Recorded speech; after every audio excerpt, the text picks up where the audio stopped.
Damn. And the radical changes continue. Remember last week I said, oh, it's not too, we're a little light this week. So we went over some just general things that were happening. And it was pretty short. Well, that was the calm before the storm. Welcome to the Get Fundable Update. Your host, Merrill Chandler, here, where we are talking about what's happening in the lender space, the lender borrower space, and how does fundability improve with certain strategies, and how banks are responding to how borrowers are treating their money throughout the entire borrower world. So we've got some crazy ones today. Let's get one that's just a little annoying, but more and more way back. It's been a while now. But remember when I said that we received some insider information from one of the fintech companies that that they're expanding your credibility, your fundability, and whether or not these fintechs wanted to lend to you by measuring non-traditional items. Well, one of these non-traditional items we talked about literally could have been a year ago was the percentage of battery usage, because how charged your phone battery is correlates, it's not causal, but it correlates to your to payment habits. Now, there was a huge brouhaha when I shared this last time, but I bring it back up because it's getting even more detailed. So the reason they're looking for correlation, and if people are kind of lackadaisical and not paying attention, and their battery gets down to whatever it is, 5%, 10%, and it's a habitual thing. This is all about borrower behaviors. If you let your battery go to zero, then you're not paying attention. And then that correlates with not paying attention to due dates and other borrower behaviors, right? So enough of that update. Well, they're now also looking to add these expanded criteria for your credit score. As reported by Yahoo Finance, your credit score may also include factors from your web browsing history, your online shopping behaviors, and the like. So what this article is talking about is that while much of this is public information, right now you are being scanned cookies and through bots. You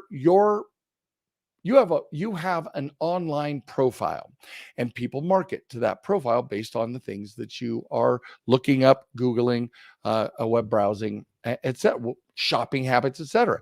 Well, fintechs are leading the charge on this because they want to take automatic underwriting to the next level. They just want to know how much of a risk you are. For example, it's been for over a decade that insurance companies were looking at your Facebook, your Instagram, these types of, and your social media for risky behavior for insurance purposes. Like if you go skydiving, then and you don't fill out skydiving as one of your perilous activities when you look for accident insurance, health insurance, or otherwise, then you're either going to get a very high premium increase or a denial for insurance coverage, because they're searching and all this is keyworded, guys. All of this is keyworded, right? Hashtag skydiving, hashtag falling from the sky. It doesn't take a great deal to put your name and a skydiving hashtag to find you and your behaviors, right?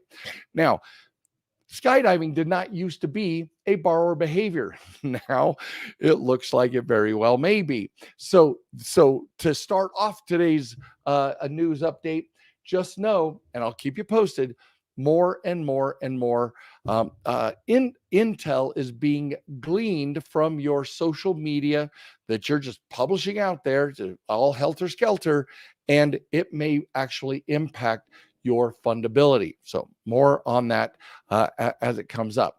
Next, now this is all the rage right now. Every social radio shows, the social platforms, and the media are all just boiling over about this. That part of the reason why um, part of the means by which Biden wants to pay for his trillions of dollars in both the stimulus checks that were sent out, the and all of the infrastructure that he wants to grow, all these multiple trillions of dollars. One of the ways in which he wants to pay for that is to track all bank transactions over $600.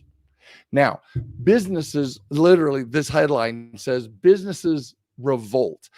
Every trade organization out there, at the Chamber of Commerce's, everybody is screaming about this, because not only does it create a massive burden on accountants, your QuickBooks, your tax preparation, but there they it is a clear plan, quote, clear plan that IRS auditing, by expanding the agency's funding and power, in order, because every time you spend more than $600 to a person or vendor, you're supposed to be 1099ing that person or vendor.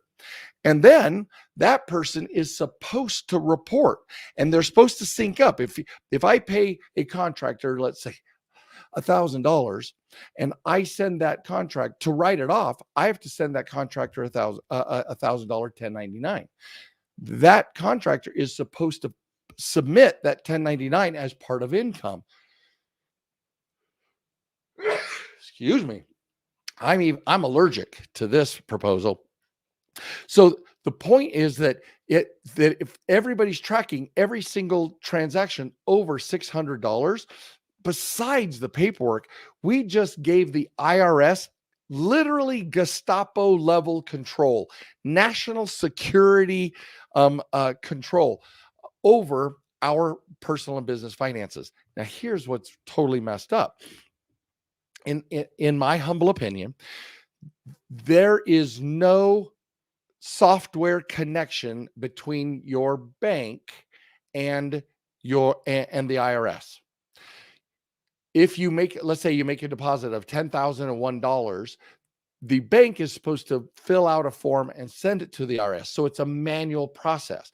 Right now, they have to do something to trigger an IRS notification. This would all change. The stated goal of this vast collection is to uncover tax dodging by the wealthy. This proposal is not remotely targeted to the purpose. This proposal is not targeted to that purpose or that population. In addition to the significant privacy concerns, it would create tremendous liability for all affected parties by requiring the collection of financial information for nearly every American without proper explanation of how the IRS will store, protect, or use this amount of personal financial information. Gone. Right now, banks track all this stuff, but we have a fiduciary relationship with the bank, that we are borrowing their money, we're using their money, they're warehousing our money, so they get to track us. Those borrower behaviors have been common, or tracking those borrower behaviors has been going on for decades. The IRS has not had access to our pocketbooks, and if this proposal goes through and is found constitutional, because I believe you me, everybody's going to be suing to stop this, and it's found constitutional with a very conservative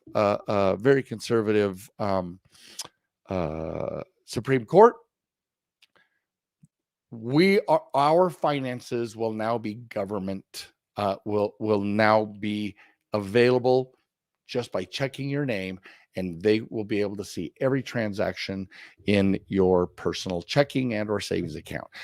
It's no joke as to why this is going off, and everybody is calling it a violent invasion of privacy. So there you go. I will keep you posted. More on that, more on that later. And then let's close out today with. Remember, I don't know. Within the last month, we talked about what's called buy now, pay later. It's becoming a big thing where the BNPL loans, and I called it, none of the articles talked about it being revolving or installment accounts. I said buy now, pay later is like your furniture stores and etc., where they say, hey, 90 days, same as cash. Well, MasterCard is now setting up software to coordinate with banks. So when you have your phone and you have Chase, Bank of America, BB&T, you have your banking app, you can fill out an application for the buy now, pay later, and MasterCard, just like it does credit cards, but it will now, MasterCard is now expanding into installment loan approvals. Right now, MasterCard, Visa, et cetera, don't process installment loan mechanisms. Well, MasterCard is going right into the middle of so MasterCard spent $825 million on Finicity last year, and Finicity is this hybridization. It's this connective tissue between banking software and the buy now, pay later merchants, the people who want to be able to offer, not just put it on credit card, but interest-free installment loans for 30, 60, 90 days. Some furniture stores go a full year. So this is becoming a huge thing. And good news for us, for fundability purposes, is that if it's an installment loan and nobody's reporting payments, then we have yet to see how credit bureaus are, how retailers are going to report it to the lenders, how the banks are going to report it to the credit bureaus, and how FICO is going to respond to that. If there's no payment transactions, but it's buy now, pay later, same as cash, then then those installment loans may have some what do you call it? Some purgatory, financial purgatory, where they sit. They may be reported, they may not. More on this as it develops. Finally, let's go to just a quick hit on bank mergers are on track to be the highest since 2008. But many international banks are actually divesting themselves or selling local banks that have been part of their international family and are pulling out of the American banking system. So remember, tier 2 banks are foreign banks doing business in the United States. Barclays, HSBC, the Bank of Scotland. There are numbers of international banks that are doing business in the United States. And while they're in the United States, those United States holdings were also buying more and more community banks.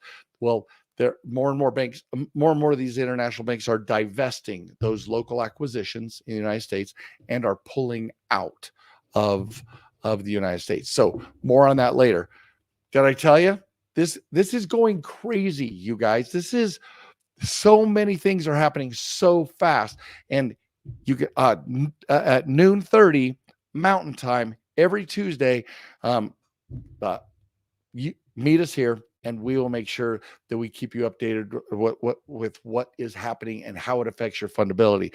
So if any of these things that we've discussed today are important to you and your family, or people that it'll affect, please like, love, and especially share this episode of the Fundability news update, and get it to your loved ones so that they understand what's happening in the future and the direction that we're headed. All right. This is Merrill Chandler, your host of the Get Fundable universe and your host of the Get Fundable news update. I will see you same Fundable time, same Fundable channel next week.